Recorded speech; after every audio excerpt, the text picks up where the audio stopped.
네, 드디어 8월 마지막 주가 되었습니다.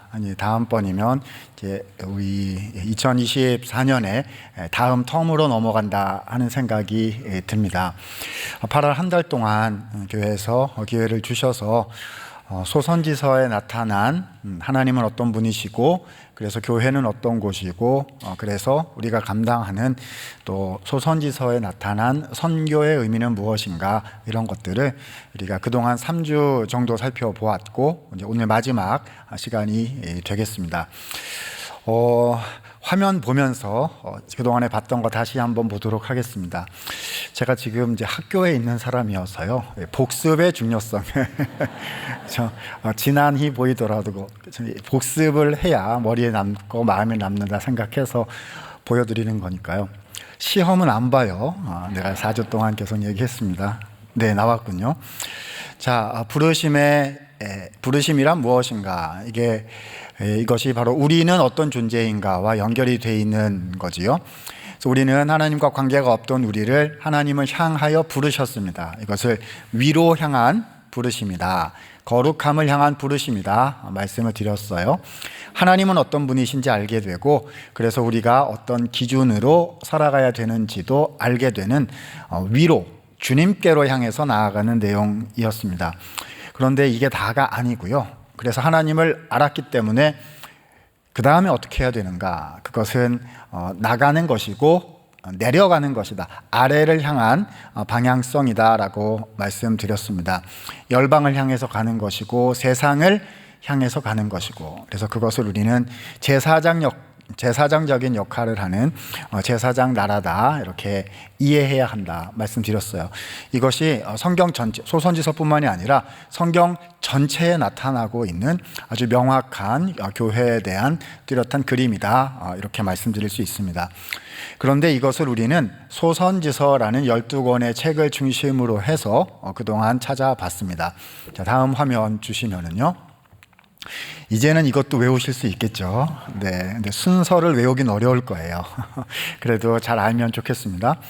호세아가 서론이고, 그다음에 본론들이 나오고 결론이 나온다 했습니다. 그래서 우리가 그동안 3번 했을 때 호세아, 이거 첫 번째 본론, 두 번째 본론 정도 했어요. 오늘은 어디를 할 것 같으세요? 네, 본론 3번째와 결론 얘기를 하겠구나, 이렇게 생각이 되실 겁니다. 자, 화면은 내려주셔도 좋을 것 같습니다. 첫 번째 주에는 우리는 하나님께 청혼받은 자들이다 라는 말씀 드렸어요. 다른 사람한테 갔었는데 주님이 다시 찾아오셔서 청혼장을 건네시는, 그 이해할 수 없는 사랑을 받은 게 바로 우리들이고 교회다, 이렇게 말씀드렸습니다. 두 번째 주에는 요엘서, 요나서를 중심으로 말씀드렸는데, 그 호세아서에 나타난 하나님의 사랑이 우리에게 어떤 방식으로 주어지는가를 다루었습니다. 그래서 요엘서에 나타난 게 이거였죠. 너희가 나에게로 돌아오면 나도 너희에게로 돌아가겠다. 회개하면 용서해 주시고 회복시켜 주신다. 이것이 큰 은혜다라는 것을 보았습니다. 근데 이게 은혜인데요, 그냥 은혜 정도가 아니라 이 은혜가 확장이 된다 했어요. 요나서에 보면 이 언약적 사랑을 받을 자격이 없는 니느웨 사람들에게까지도 회개하면 용서해 주시는 은혜를 주셨다. 자격 없는 자들에게 주님은 오시는 거죠. 이렇게 표현했었습니다. 하나님의 손은 선을 넘으시고 벽을 꿰뚫으시고 한계를 무너뜨리시면서까지 우리를 붙잡아 주신다. 두 번째 시간에 했던 내용이었습니다. 꼭 시험 볼 것 같지요? 네, 세 번째 시간에는 이렇게 말씀드렸습니다. 두 번째 시간에는 너희가 먼저 돌아와야 내가 돌아간다 였는데, 사실 거기에 담겨진 하나님의 마음이 세 번째 시간, 지난주에 다룬 그 부분에서 더 명확히 나타났지요. 우리가 주님께로 돌아가지를 못하니까 하나님이 먼저 우리에게 돌아오신다. 순서가 바뀌었어요.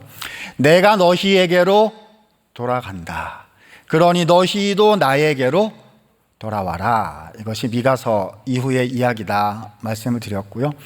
그 하나님의 사랑을 알게 되면 그 하나님 사랑에 감격해서 마음이 주님께로 열리게 된다라고 했어요. 그 대표적인 예로 하박국에 나오는 믿음 이야기. 다 이해할 수 없지만 주님을 믿고 주님을 신뢰할 수 있게 된다라는 데까지 했습니다. 기억이 나세요? 네. 잘 모르셔도 괜찮아요. 제가 지금 다시 했잖아요. 자, 오늘 네 번째입니다. 최종 정리하는 소선지서를 최종 정리하는 의미인데요. 두 가지를 말씀을 드리려고 합니다. 첫 번째 시간을 좀 쓸 거고 두 번째는 좀 더 짧게 이렇게 해보려고 합니다. 자, 첫 번째입니다. 학개서를 중심으로 말씀을 드릴 건데요. 먼저 우리에게 돌아오시겠다고 말씀하신 그 하나님이 우리에게 오셔서 이제 마음이 열리는 것인데 그 과정이 어떤 방식으로 이루어지느냐 하는 것을 학개서를 통해서 생각을 해보려고 하는 거예요. 그러니까 마음이 활짝 주님을 향해서 열리게 되는데 그 과정이 어떤 방식인가 하는 것을 학개서를 통해서 보겠다는 것입니다. 여러분, 학개 그러면 그 핵심 내용이 뭐냐 하면은요, 성전을 재건하는 것이다. 이게 학개서 스가랴서의 중심 내용입니다. 이 시대적 배경은 이렇습니다. 남유다가 바벨론에 의해서 멸망을 당했거든요. 586년에 멸망을 당했어요. 지난번 하박국서를 할 때 하나님께서 바벨론 데려다가 남유다 멸망시키시겠다고 했던 것이 실제로 진행이 되어서 정말 멸망을 한 거예요. 포로로 바벨론에 끌려갔다가 다시 돌아오게 됩니다. 이 예레미야에게 주신 70년 예언이 이루어져서 536년에 고레스 칙령이 반포가 되어서 해방을 시켜줍니다. 원하는 자들은 다 돌아가서 하나님의 성전을 건축하라. 그래서 돌아오게 돼요. 약 5만여 명 되었을 것이다. 이렇게 생각이 됩니다. 자, 그 사람들이 예루살렘에 돌아와서요, 가장 먼저 하기 시작한 일이 뭐였을까요? 무너져 있던 성전을 일으키는 거였습니다. 성전을 재건해서 주님께 제사가 드려지고 신앙의 중심이 되도록 했지요. 자, 그런데 그 시작을 하자마자 어려움에 부딪히게 됩니다. 주변에 있었던 대적들의 반대를 받고 그런 일들이 있어서 성전 공사가 중단이 됐는데 몇 년 중단이 됐냐 하면 자그마치나 15년 동안이나 중단이 되게 됩니다. 여러분, 15년 동안 뭐가 안 되면은요, 우리가 어떻게 판단해야 돼요? 이게 되는 일입니까? 안 되는 일입니까? 안 되는 일이구나라고 마음을 접어야 이 사람이 살 수가 있거든요. 한 달 반은 기다릴 수 있어요. 그런데 1년 반을 기다려라 그러면 이게 마음이 달라지기 쉽거든요. 자그마치 15년 동안 안 되는 일이었으면 사람들의 마음이 굳어져 있었을 것이 굉장히 분명합니다. 근데 여러분, 여기에서요, 우리가 학개서를 좀 이해하려면 그 돌아왔던 사람들이 어떤 사람들이었을까 하는 것을 생각해야 돼요. 바벨론에서, 그러니까 페르시아 제국이죠. 성경에는 이제 바사 제국이다 이렇게 말하고 있는데, 거기에서 예루살렘으로 돌아온 사람들은 그때 살았던 사람들의 전부 다가 아니었어요. 돌아가기 원하는 자들은 돌아가라 이랬기 때문에 돌아가기 원하는 자들만 온 거거든요. 그러니까 무슨 말이죠? 헌신하러 온 것입니다. 당시에 최대의 문명을 자랑하고 있었던 그 페르시아 제국에서 거기서 오랫동안 살아서 정착해 있던 사람들인데, 지금 남유다 땅 예루살렘이죠. 예루살렘으로 돌아가게 되면 거기는 아무것도 없어요. 허허멀판이고 황폐화된 곳이고 심지어는 성전 건물도 없고 대적들만 득실득실한 곳이었단 말이죠. 거기에 살러 가야 되는 거예요. 잠깐 가서 한 달 있다 오는 게 아니라 1년 있다 오는 게 아니라 거기 가서 남은 평생을 고생하면서 헌신하러 가는 것이었어요. 될 줄 알았죠. 우와, 주님께서 고레스 칙령을 반포하게 하셔서 기적 같은 일이 일어나 우리가 예루살렘으로 귀환하는구나. 돌아가면 주님께서 빰빰빰 역사하셔서 건물이 착착착 지어지겠구나 라고 생각을 했을 거예요. 헌신했습니다. 그런데 이게 막힌 거예요. 여러분 헌신해 보셨죠? 주님 앞에 내 것을 드리고 하려고 해 보셨잖아요. 그러면 그게 잘 돼야 되거든요. 그래서 헌신했더니 잘 됐다 이렇게 돼야 되는 건데, 만약에 헌신을 했는데 거기서 막혔어요. 그래서 내 인생이 꼬이게 되었어요. 그리고 열매는 나타나지 않게 됐어요. 그럼 어떤 마음이 들겠습니까? 왜 했나 내가 이것을? 헌신의 결과가 이게 무엇인가라는 그 아픈 마음이 찾아오게 되지 않겠습니까? 그런데 주님은요, 15년이 지나자, 자, 오늘 우리가 읽은 이 책을 저술한 예언자, 선지자였던 학개와 또 스가랴라는 두 명의 선지자를 보내셔가지고, 자, 이제 성전을 재건하자, 다시 시작하자라고 말씀하셨던 거예요. 여러분 같으면, 우리 같으면 그 얘기가 어떻게 들리겠습니까? 15년 전에 하시지. 그렇죠?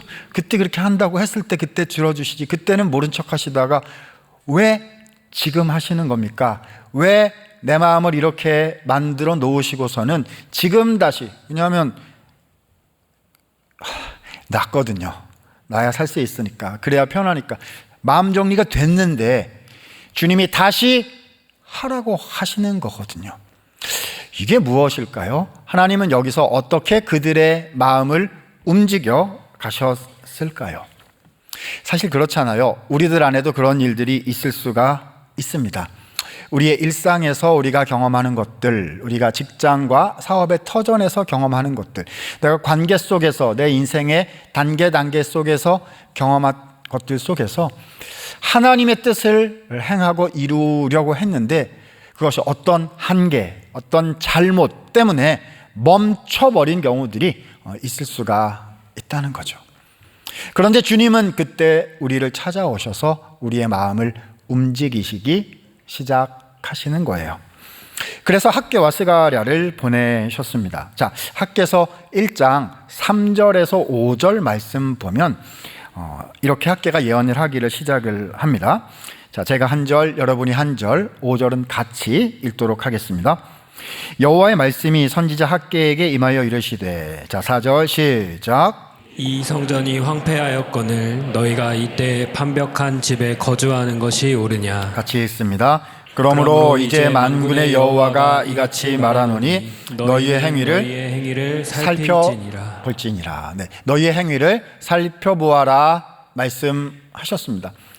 제가 처음에 이 말씀을 들으면 딱 생각이 나는 거는 주님 왜 이러세요? 그렇죠?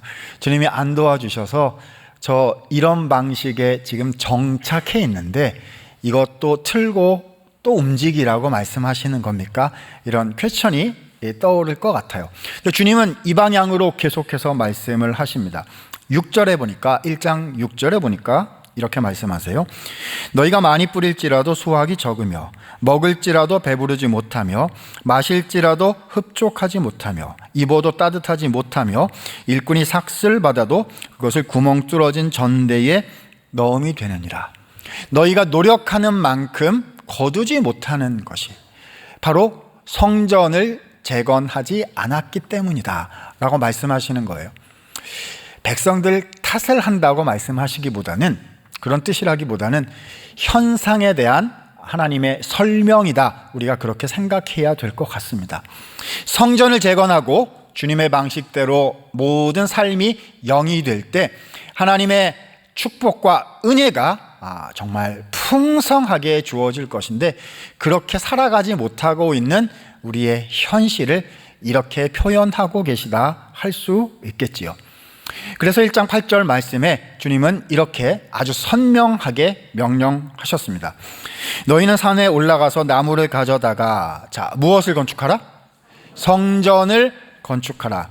그리하면 내가 그것으로 말미암아 기뻐하고 또 영광을 얻으리라 여호와가 말하였느니라 하셨습니다. 성전을 재건하라 라는 하나님의 뜻을 분명히 표현을 하신 거지요. 자, 이제 그렇다면 이 게임의 공은 누구에게로 넘어왔어요? 이스라엘 백성들, 사람들에게로 넘어온 것 같아요. 근데 문제가 있습니다. 주님은 뜻을 분명히 말씀하셨는데 이게 움직여지지가 않아.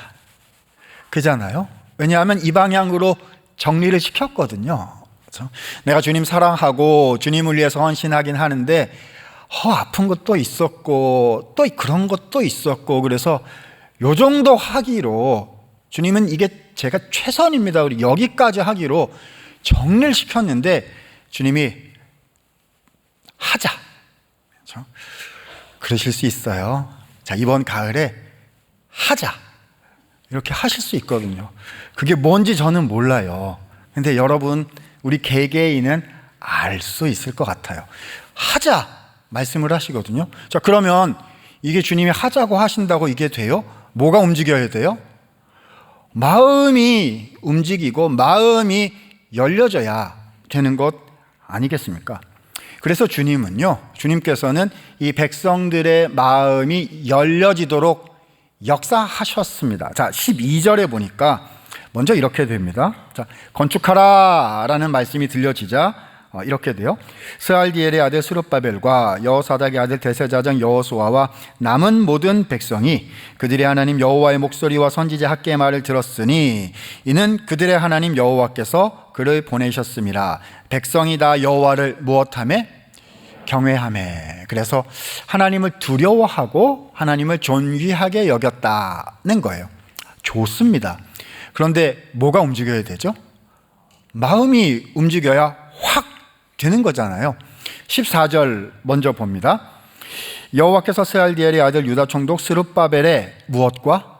마음과 여호사닥의 아들 대제사장 여호수아의 마음과 남은 모든 백성의 마음을 감동시키심에 그들이 와서 만군의 여호와 그들의 하나님의 정공사를 하였다.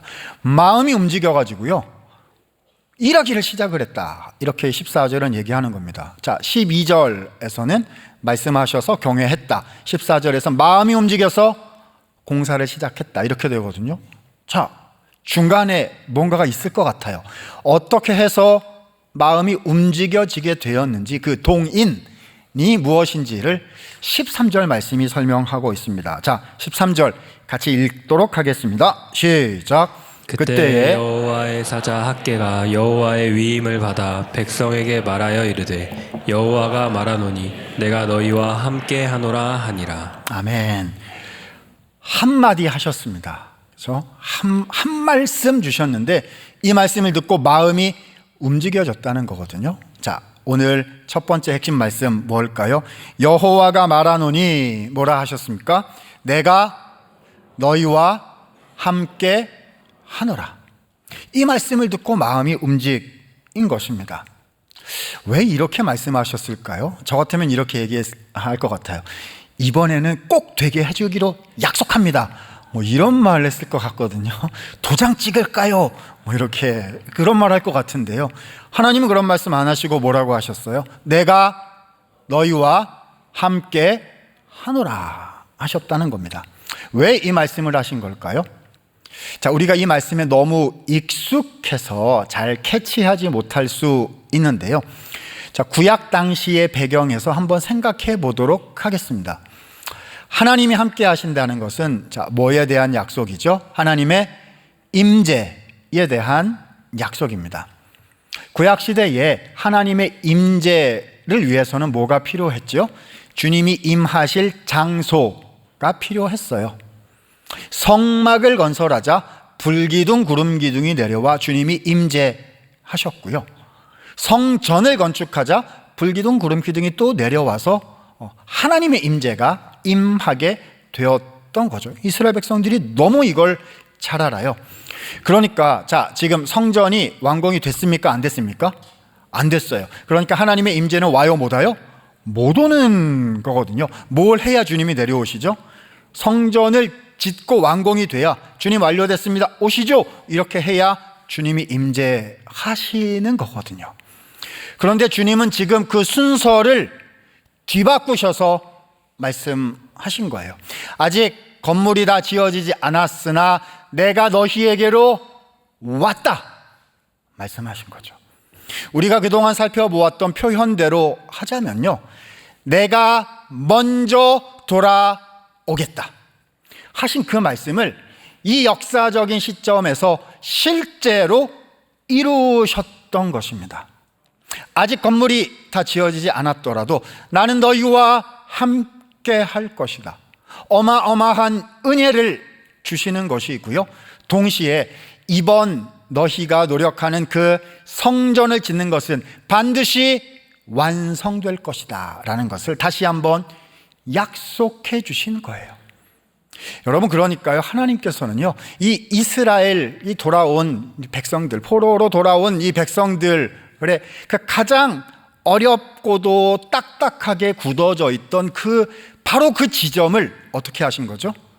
만져주시고 위로해 주시고 새롭게 해주시는 그 일을 내가 너희와 함께 하노라. 내가 먼저 돌아왔다. 그러니 너희도 나에게로 돌아오라 라는 이 말씀으로 알려주시고 또 알려주신 것입니다. 그래서 백성들의 마음이 움직인 거예요. 자, 14절을 다시 보시면 스룹바벨의 마음과 여호수아의 마음과 모든 백성의 마음을 무엇하셨다? 감동하셨다 이렇게 돼 있어요. 자, 그 원문에 감동하다는 단어의 그 뉘앙스는 휘저어 놓다라는 그런 뜻이에요.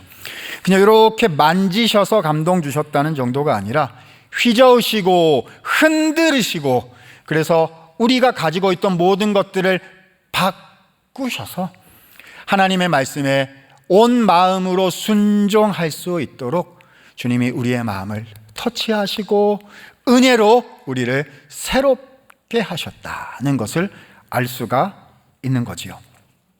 사랑하는 성도 여러분, 청년 여러분, 이것이 하나님께서 역사하시는 방식이세요. 주님은 우리에게 무언가를 말씀하실 때 먼저 우리를 찾아오셔서 내가 너를 사랑한다, 내가 너에게 청혼한다, 내가 너에게 먼저 돌아간다 라고 말씀하시고요. 그리고 내가 가장 어려워했던 그 부분에 주님의 위로와 주님의 소망을 쏟아 부어주시면서 같이 가자, 다시 하자, 우리의 마음을 만져주시는 것입니다. 위로가 필요한 분들에게 위로를 주시고요, 평강이 필요한 자들에게 평강을 주시고요, 치료가 필요한 분들에게 치료를 주시는, 나에게 퍼스널하게 개인적으로 다가오시는 하나님이심을 우리는 기억해야 하는 것입니다. 그래서 백성들이 이 말씀을 들었고 마음이 움직여서 다시 주님의 일, 그 하나님의 일을 향해서 한 걸음 온 마음으로 나아가게 되었다고 학개서 1장은 기록하고 계시는 거지요. 사랑하는 성도 여러분, 먼저 돌아오시는 하나님이세요. 우리 주님은. 이 주님이 결국 어떻게 이 모든 것을 이루신 걸까요? 지금까지 말씀드린 이 소선지서의 모든 내용은요, 한 분의 일하심을 오롯이 내다보고 있습니다. 누구이시지요? 우리의 구주이신 예수님이십니다. 이 모든 사건은 예수 그리스도의 십자가 사건에서 성취가 된 것이거든요. 아시잖아요. 주님께서 나의 죄악을 대신 지시고 십자가에 죽으셨어요. 거기서 나의 죄악과 나의 한계와 나의 상처와 나의 분노와 나의 절망과 모든 것이 해결되고 치료되었다라고 주님은 우리에게 말씀하셨고 그 은혜를 오늘도 우리에게 주시기를 원하시는 거거든요. 이렇게 표현하면 좀 더 쉽지 않을까 싶어요. 우리가 너무 아프고 너무 어려워서 어쩔 줄 몰라 하고 있어요. 사람에게 배신을 당하기도 하고 거절을 당하기도 하고 앞으로 가야 하는데 막혀서 가지 못하여 안타까워하기도 하고 인생은 혼자구나, 어쩔 수 없구나 이렇게 서 있을 때 옆에 누가 오셨어요? 누가 오셨죠? 예수님이 오셨어요. 막 웃으세요. 막 웃으세요. 따뜻한 눈길로 바라보시면서 말씀하세요. 야, 네가 당한 거 나도 당했다. 너 거절당했니? 내가 나도 당했어. 너가 배반당했니? 그 배반 나도 당했어.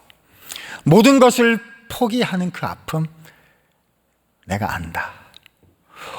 그 말씀을 듣는 것만으로도 얼마나 위로가 되는지 아시는 거잖아요. 내 마음을 아시는 거죠. 이게 마음이 열리는 거거든요. 근데 주님은 그것만 하고 끝나지를 않으셨어요. 너의 그 아픔을, 너의 그 한계를, 너의 그 죄악에 대한 대가를, 네가 져야 하는 그것들을 내가 가져간다 라고 하셨어요. 그리고 그것을 대신 지시고 십자가에 죽으셨습니다.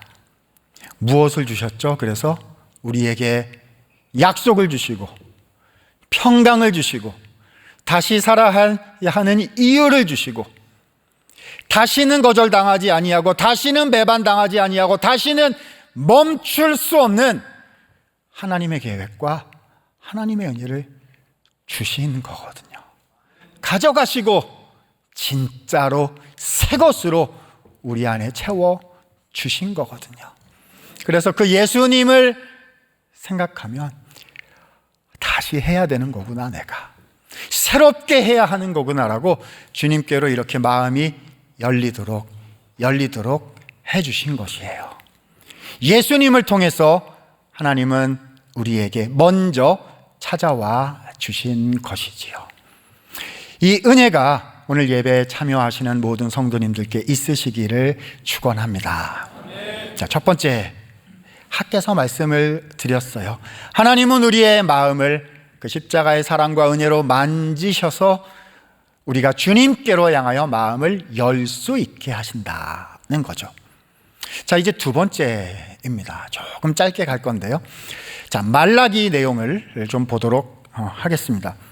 자, 연결하면 이렇게 되는 거예요. 하나님이 우리로 하여금 이렇게 마음을 열어서 하나님의 역사를 하게 하시는데요. 여기서 한 가지 기억할 중요한 내용이 뭐냐? 자, 이겁니다. 두 번째는 이거예요. 보내심을 받았다는 것입니다. 자, 뭘 받았다고요? 보내심을 받았다는 것입니다. 이것이 학개를 지나 말라기에 가게 되면 우리가 보게 되는 말씀입니다. 자, 말라기의 내용은 간단히 말씀드리면요. 이스라엘 백성들, 그 유다 사람들이죠. 돌아온 사람들이 다시금 주님과의 언약 관계를 깨뜨려 버린 데서 예언의 말씀이 시작합니다. 그래서 언약을 파기했어요. 사람들이 또 성전을 다 지어놓고 주님의 은혜와 복이 약속이 되어 있는데 하나님과의 언약을 지키지 못해서 그걸 또 깨뜨려 버리고 말았다는 겁니다. 그래서 언약 파기 선언이 나오고요. 그런데 주님께서는 그대로 놓아두실 수가 없으셔서 다시 한번 언약을 새롭게 갱신해 주시는, 언약을 회복시켜 주시는 이야기가 나와요. 자, 말라기는 뭐냐? 언약 갱신, 아니죠. 언약 파기, 그리고 언약 갱신, 이렇게 돼요. 어디서 들어본 적 있는 것 같지 않으세요?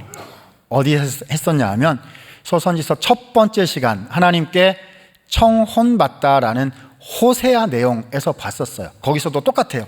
언약이 깨졌는데 그 언약을 주님의 사랑으로 회복시켜 주신다. 요 구조와 흐름이거든요. 소선지서의 서론인 호세아서가 언약 파기에서 언약 갱신으로 이어지는 하나님의 은혜를 보여주었고, 똑같아요. 마지막 책인 말라기도 언약 파기에서 언약 갱신으로 이어지는 하나님의 은혜를 또 한 번 보여주십니다. 그 내용이 뭐냐 하는 거예요. 자, 1장 8절을 한번 보도록 하겠습니다. 언약 파기에 대한 내용이 나옵니다. 자, 같이 한번 읽어보도록 하실까요? 시작. 만군의 여호와가 이르노라. 너희가 눈먼 희생 제물을 바치는 것이 어찌 악하지 아니하며 저는 것 병든 것을 드리는 것이 어찌 악하지 아니하냐. 이제 그것을 너희 총독에게 드려 보라. 그가 너를 기뻐하겠으며 너를 받아주겠느냐. 자, 하나님께서 선지자 통해서 주신 말씀이죠. 성전이 재건이 됐는데요, 거기서 온전한 제사를 드리지를 않았다는 겁니다. 온전한 제물, 좋은 것으로 주님께 드려야 하는데 쓰고 남고 쓸 수 없는 자, 저는 것, 병든 것, 우선순위가 한참 뒤로 밀리는 것으로 주님께 드렸고요. 그래서 성전 제사가 주님 앞에 온전히 제대로 이루어지지를 못했다. 그래서 언약이 그래서 파기되는 것이다. 이런 말씀을 주신 거예요. 2장 8절에 보면 또 이렇게 되어 있습니다. 너희는 옳은 길에서 떠나 많은 사람을 율법에 거스르게 하는도다. 나 만군의 여호와가 이르노니 너희가 레위에 무엇을? 언약을 깨뜨렸느니라. 그래서 언약 파기를 말씀합니다. 이 레위의 언약이란 하나님께서 이스라엘 백성에게 주신 언약의 일부를 말하는 거고요. 레위 사람들이 하나님께 온전한 제사를 드리도록 하고 또 하나님의 말씀을 풀어서 가르치도록 해야 하는 그 종류의 언약을 말씀하고 계신 거예요. 근데 그게 제대로 했어요? 안 됐어요? 안 돼서 언약이 파기되고 말았다. 이것이 1장, 2장의 개괄적인 이야기입니다.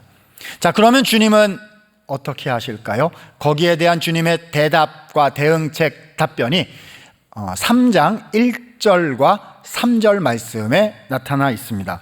자, 1절, 3절 두 구절인데 우리 같이 한번 힘있게 한번 읽어보도록 하십니다. 시작. 만군의 여호와가 이르노라. 보라, 내가 내 사자를 보내리니 그가 내 앞에서 길을 준비할 것이요 또 너희가 구하는 바 주가 갑자기 그의 성전에서 임하시리니 곧 너희가 사모하는 바 언약의 사자가 임하실 것이라. 그가 은을 연단하여 깨끗하게 하는 자 같이 앉아서 레위 자신을 깨끗하게 하되 금, 은같이 그들을 연단하리니 그들이 공의로운 제물을 나 여호와께 바칠 것이라. 아멘. 1절 보면 언약 파기를 회복시키시는 하나님의 방법은 뭐냐 하면은요, 누군가를 보내신다라는 것입니다. 자, 누구를 보내신다가 되어 있냐 하면요, 첫 번째, 내 사자를 보내신다. 그가 길을 준비한다. 그래서 사자가 먼저 와요. 이 내 사자를 성경 원어로 하면 말라기예요. 이게 말라기라는 책의 이름이기도 한 것인데요. 그래서 사자를 보내어 길을 준비시키신다. 그 준비하는 것이고요. 진짜 보내시는 그분이 그 뒤에 설명이 되어 있습니다.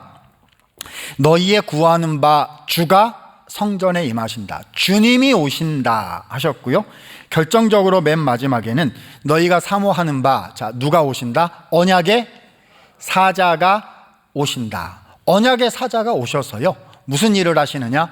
3절에 보면 언약을 회복시키신다라고 되어 있습니다.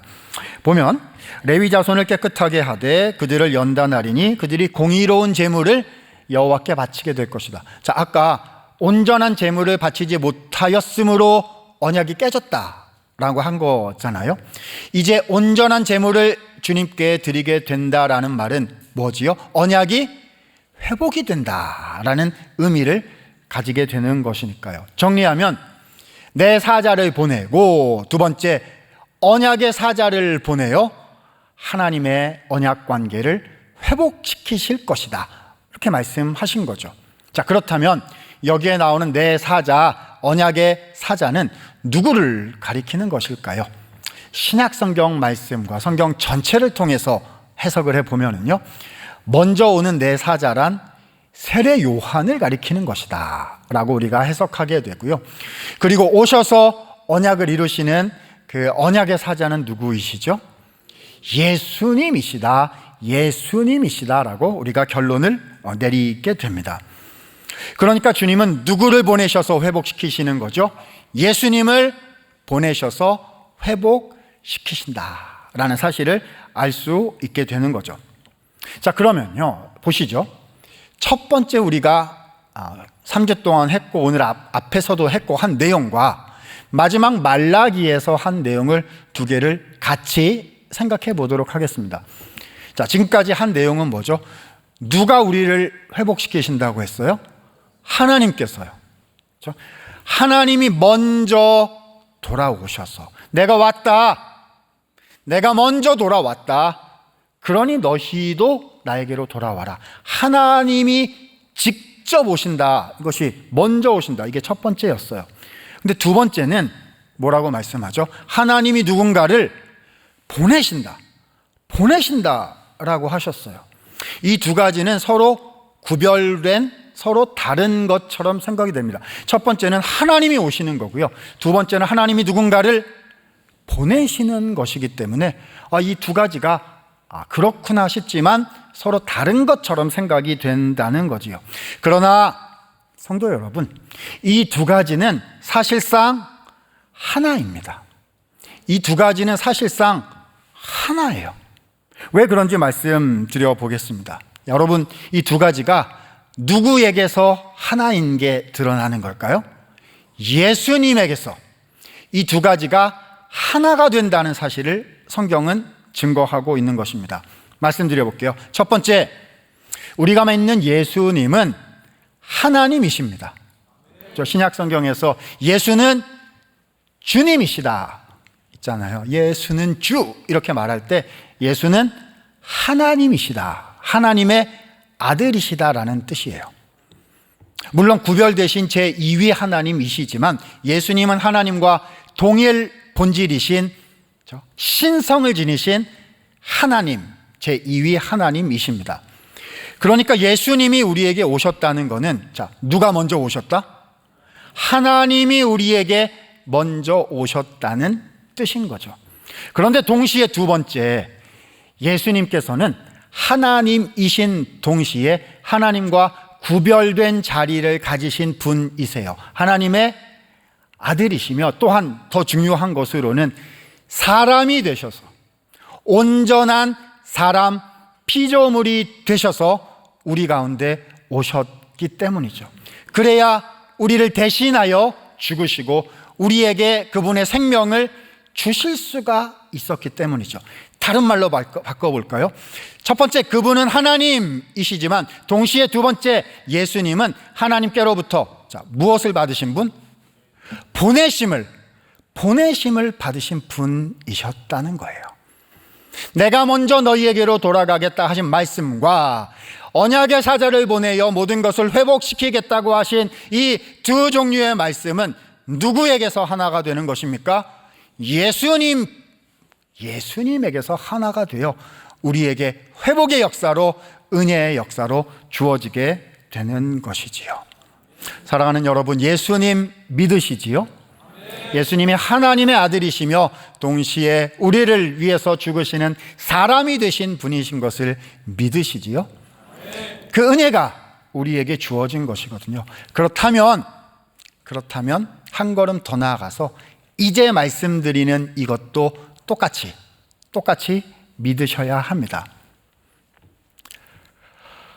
먼저 돌아오신 하나님을 보여주신 우리 예수님, 보내심을 받은 자로서 이 땅에 오신 그 예수님, 이 두 가지 예수님의 모습이요, 그분의 은혜를 받은, 그분께 청혼받은 신부인 우리들의 정체성에 고스란히 그대로 담겨 있습니다. 교회는요, 예수님을 닮은 사람들이에요. 그래서 예수님이 교회의 머리가 되시고 우리는 그의 몸이고 그 교회의 지체다라고 말하고 있잖아요. 우리가 그 예수님의 두 가지 모습을 그대로 닮았더라는 것입니다. 이렇게 말씀드릴 수 있을 것 같아요. 그러므로 교회는요, 보내심을 받은 존재이고요, 그 보내심을 통해서 누가 전달되는 거지요? 하나님이요. 어떤 하나님이시죠? 먼저 돌아오시는 하나님. 그분이 나에게로 먼저 돌아오셨잖아요. 그분이 우리에게로 먼저 돌아오셨잖아요. 그래서 우리를 통해서 그 하나님께서 다른 사람들에게 먼저 가실 수 있도록, 그들이 아직도 주님께 오지 않고 있지만 우리를 통해서 주님께서 먼저 그들에게 가실 수 있도록, 그것을 위해서 보내심을 받은 사람, 보내심을 받은 자들, 누구입니까? 우리이고 교회다. 우리이고 교회다 하는 거예요. 다시 해볼게요. 제가 원고에 열심히 적었거든요. 여기에 이걸 외쳐야 된다라고 제가 써놨어요. 이걸 해야 끝날 수가 있어요. 해보겠습니다. 예수님이 내게 오신 것처럼, 그럼 제가 할게요. 키 좀 길어요. 좀 길어요. 그냥 여러분 잘 들으시고. 네. 예수님이 내게 오신 것처럼 나도 사람들에게 간다. 예수님이 내게 오신 것처럼 나도 사람들에게로 간다. 그래서 내게 오신 예수님이 그분들께도 전해지도록 나도 사람들에게로 간다. 내려간다. 낮고 어려운 곳으로. 이 땅의 모든 영역을 향해서 밖으로 간다. 열방을 향하여 간다. 예수님이 전해질 때까지. 그래서 그들이 예수님께 먼저 오지 못하고 있을 때 우리를 통해, 나를 통해 그분이 먼저 그들에게 가실 수 있도록 내가 간다. 우리가 간다.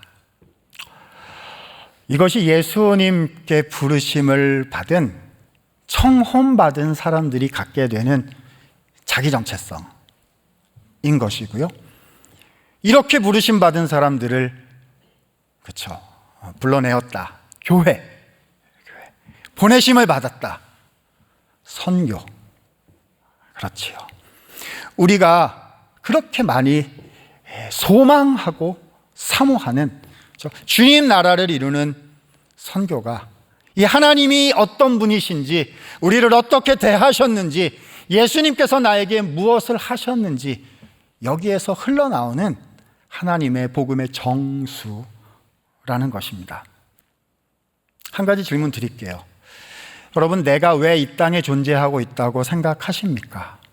내가 왜 지금 이 모습으로 여기에 있어야 한다고 생각하십니까? 어떤 때는 이게 실타래가 막 꼬여 있어가지고 이게 아무것도 안 될 수가 있거든요. 그런데 이 실타래를 푸는 비결은 딱 하나입니다.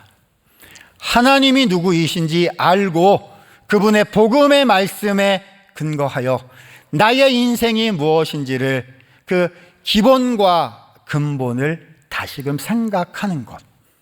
여기서 모든 문제의 해답이 나타나기 시작하는 거죠. 여러분, 주님이 보내신 곳으로 가십시오. 지금 막혀 있는 것 같고, 지금 실타래가 있는 것 같고, 지금 눈물이 멈추지를 않고, 의심과 두려움이 멈추지를 않고, 내가 내 자신을 어떻게 할 수가 없고, 해보려고 해도 이게 어떻게 될지 알 수가 없고, 모든 것이 내 앞에 있는데요. 핵심은 뭐냐 하면 부르심을 받았고 보내심을 받았다는 것입니다. 이것을 기억하고 살아갈 때에 하나님의 인도하심과 주님의 길을 여심과 우리를 사용하시는 그 역사가 일어나게 되는 것이거든요. 소선지서의 말씀을 정리하도록 하겠습니다. 위로 부르심을 받았고요, 아래로 보내심을 받았습니다. 그래서 우리가 교회이고 우리가 가진 소망이 선교인 것이지요. 선교의 시즌을 마무리하고, 물론 국내 선교와 다 남았어요. 기도해 주시고요. 자, 이제 가을로 들어갑니다. 주님, 또 새로운 금년의 시기를 맞이하면서 제가 하나님이 누구이신지를 알고 제가 누구인지를 알아 이 믿음의 힘으로 은혜로 살아내는 이번 남은 2024년 될 수 있도록 주님, 저에게 이 은혜를 허락해 주시기를 원합니다. 이 마음 가지실 수 있기를 바라고요. 우리의 일상이 지난해 보이고 반복적으로 느껴지더라도 부르심과 보내심, 그러니까 하나님의 사랑을 기억하시면서 하루하루를 사실 수 있기를 바랍니다. 그때 하나님의 역사가 우리와 함께 하실 줄로 믿습니다. 자, 다 같이 일어나실까요? 우리 찬양하고 기도하며 마치도록 하겠습니다.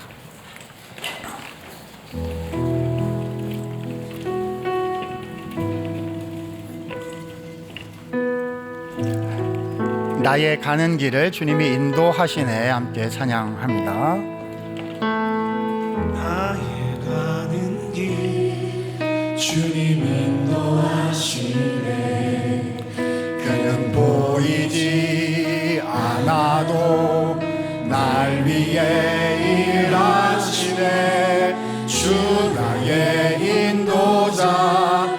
항상 함께 하시네. 사랑과 힘 베푸시며 인도하시네.